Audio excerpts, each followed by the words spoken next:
I was at a basketball game, my first basketball game, and it had an altercation between me and another basketball player, and I just wasn't thinking, and we just started fighting. It impacted my life because I think more before I do things, and one of the reasons why I'm here because I wasn't thinking before I, acted. The Alternative Center is actually, it's a learning stop for the kids. It's for them to understand that we all make mistakes, but you can always back up and bounce back from your mistakes. So it's to help them to get their emotions and their behavior together and to move on past whatever is bothering them. Circles, please. Restorative circles, we meet by gender sometimes, but also by classes. We target behaviors that are most popular among that age group. Different concerns that they may have are actually brought to the table during that time. A lot of times I bring in guests. Some are actually workers in our school system. Some are outside people such as our state trooper, Dito, he assists us. We have Minister Mitchell and some other ministers who have come in and participate during our circle time. And we have another group, Operation Restoration, who comes in. We're actually doing It Takes a Village project, and that's during that time where those people from our community, they come and participate in our circles and offer, like from their past experiences, what they've learned and how they're going to help to restore our students back so that they can be successful. That's when we do circle time and they learning how to do replacement behaviors for whatever behavior got them here. And Miss Melissa is really good at that. She can do group circles, but then she can also meet with students one-on-one to help them change their behaviors that caused them to come back here. With Ms. Melissa, you'll get a lot accomplished. You will do more. She's the person that you will go talk to about anything. She's a good person. She's helping me. She's preparing me to go back to the child and become more successful. Accidents happen. As an educator, as a teacher, as a coach, as a mentor, our job is to help mold kids because it's kind of, everybody isn't born with all the tools and people are born with disadvantages. So the whole thing is me coming from a low socioeconomic project, food stamp environment. I kind of know the struggles that we have to, deal with in life, and I kind of embrace those struggles. But you make your weaknesses your strengths, and you make your strengths stronger. So my whole thing is right here, things happen, but it's not the end of the world. You can overcome if you set your standards high, and you just continue to thrive and push forward through those difficult situations. I feel like the placement at the Alternative Center has impacted my life in a positive way because I feel like if I didn't come here, I would have gotten more trouble than I would have gotten in if I was back there with the rest of the students. My behavior has been great since I got here.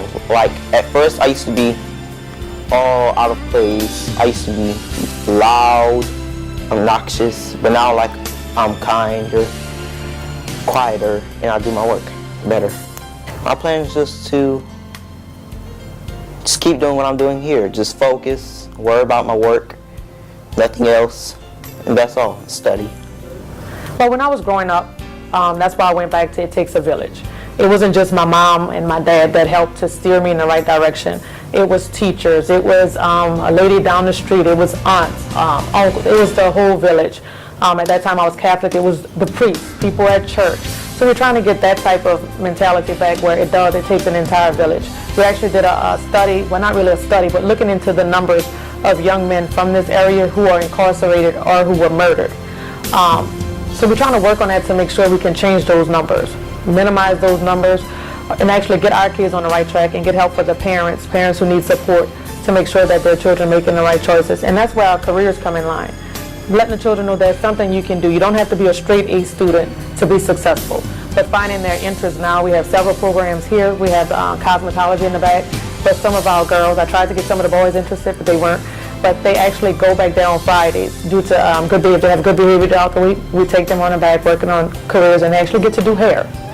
And they enjoy that. We also had the Apache program with Mr. Troy Boring where he comes in and he actually talks to the kids and told them what they can look forward to if they're interested, that he actually heads over here at the CTC.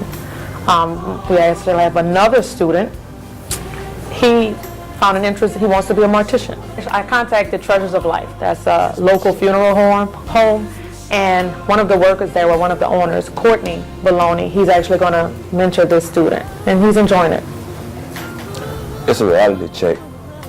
Think before you react, because it's not a place you want to be. I'm missing James a lot. I'm calmer. I'm not a hothead no more.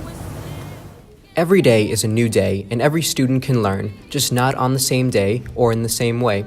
So no matter what happens, there should always be opportunities to restore, to recharge, to revivify, to reconstitute, to revitalize, to renew, and to find redemption. This video shares the true experience of what restorative justice looks and feels like. As the needs of society changes, schools must evolve to meet the needs of all students, and offering non-traditional approaches to learning is one way to accomplish educational goals. The staff of the Alternative Center lights the path towards a positive future where behaviors are addressed, prevented, and students find their way to a bright, successful future.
He loves you more than you'll ever know. Instead of walking away, open up.